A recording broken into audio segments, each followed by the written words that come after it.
Hi, I'm Lisa Ferrance. I'd like to talk with you about an analogy that I learned about from a very wonderful writer and clinician, Stephen Joseph. It's called the shattered vase, and I think it's so appropriate and so applicable for those of us who work with trauma survivors and for people who've experienced something traumatic in their lives. So the idea of the shattered vase is this. We start with a beautiful vase. It's intact and it's lovely and we appreciate it.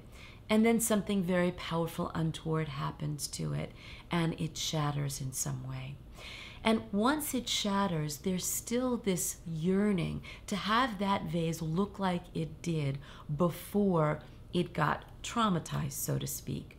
And so people will often spend their lifetimes trying to put that vase back together in a way that looks exactly the way it did before it got shattered. We understand that that's not possible. Just like we know that for people who've experienced horrible trauma, abuse, or neglect, it's life-changing. And it wouldn't be reasonable or fair to expect or to assume that a survivor could go back to the way their lives were before that trauma occurred.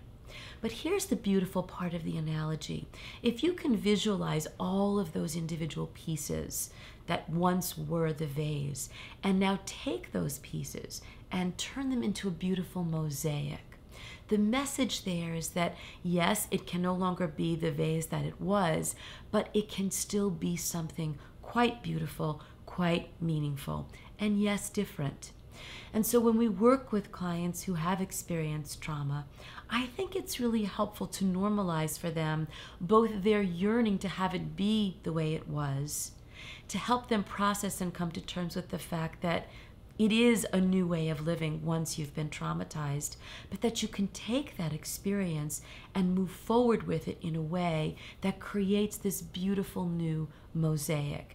And many of my clients will tell me that what they've been able to achieve in their lives would not have happened were it not for the experiences that they endured in the past.